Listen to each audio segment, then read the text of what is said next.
আলাইকুম। শহীদ শ্রমিকা উচ্চ বিদ্যাপীঠ কসবা ব্রাহ্মণবাড়িয়া।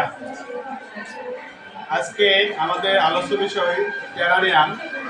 বিগত ক্লাসগুলো অনেকদিন ধরে টেরারিয়াম সম্বন্ধে ক্লাসে শিক্ষার্থীদের বিশেষভাবে আলোচনা করা হয়েছিল। আজকে শিক্ষার্থীরা টেরারিয়াম সম্বন্ধে আলোচনা করবে। আজকে আয়োজন বিশেষ করে যারা পিছিয়ে পড়া শিক্ষার্থী, যারা কম বুঝে, তাদের জন্য আজকে আয়োজন। তোমরা পিছিয়ে পড়া শিক্ষার্থী তারা ভালো করে ক্লাসটি উপভোগ করবে এবং বাসায় গিয়ে ক্লাসটি দেখবে। যদি তোমরা ভালো করে দেখো তাহলে তোমাদের ভিতরে যে ঘাটতিগুলো আছে সেই ঘাটতিগুলো তোমাদের সহপাঠী তারা উপস্থাপন করবে, সেগুলো তোমরা মনোযোগ সহকারে শুনলে এবং দেখলে তোমাদের সেগুলোকে আয়ত্ত হবে। বর্তমানের যুগ হাতে কলমে বিজ্ঞান শেখা। যে যত হাতে কলমে প্র্যাকটিস করবে সে যত বিজ্ঞান পারদর্শী হবে। আজকে শিশুরা হলো আগামী দিনের ভবিষ্যৎ। তোমরা যদি আস্তে আস্তে প্র্যাকটিস করো, একটু একটু ক্ষুদ্র বিন্দু বিন্দু জল থেকে মহাসাগর তৈরি হয়। তোমরা একদিন বিজ্ঞানী হবে, এই দেশকে জয় করবে। এই পর্যায়ে টেরারিয়াম সম্বন্ধে আলোচনা করার জন্য এই শিক্ষার্থীকে বলা হচ্ছে।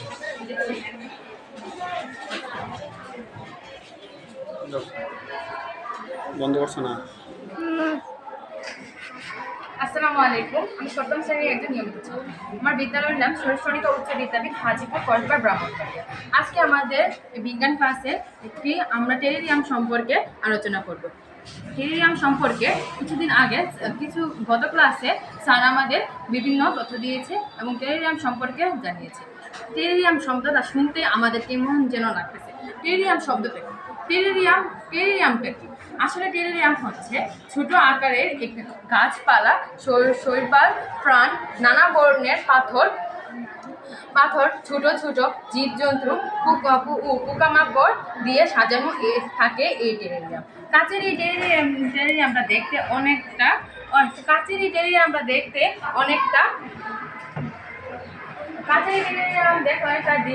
গ্রিন হাউসের মতো কাজ করে।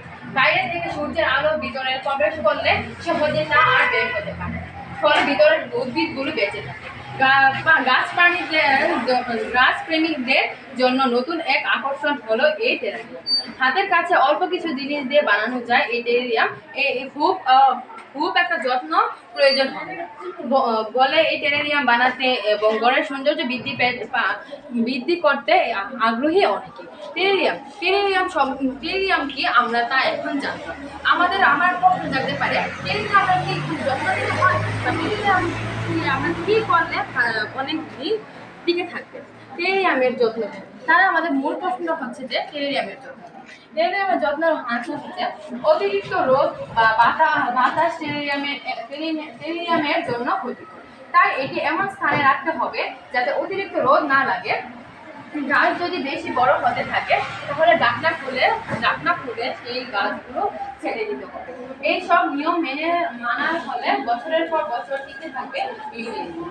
আজকের এই টেরারিয়াম সম্পর্কে আমার যা বলার আমি এতটুকুই বললাম। আমি এখানে আমার বক্তব্য শেষ করছি। আসসালামু আলাইকুম। আসসালামু আলাইকুম ওয়া রাহমাতুল্লাহি ওয়া বারাকাতুহু। আমার নাম সুমাইয়া জান্নাত। আমি শহীদ শ্রমিকা উচ্চ বিদ্যাপীঠের সপ্তম শ্রেণীর একজন ছাত্রী। আজ আমি যে বিষয় নিয়ে আলোচনা করবো সেটি হচ্ছে টেরারিয়াম।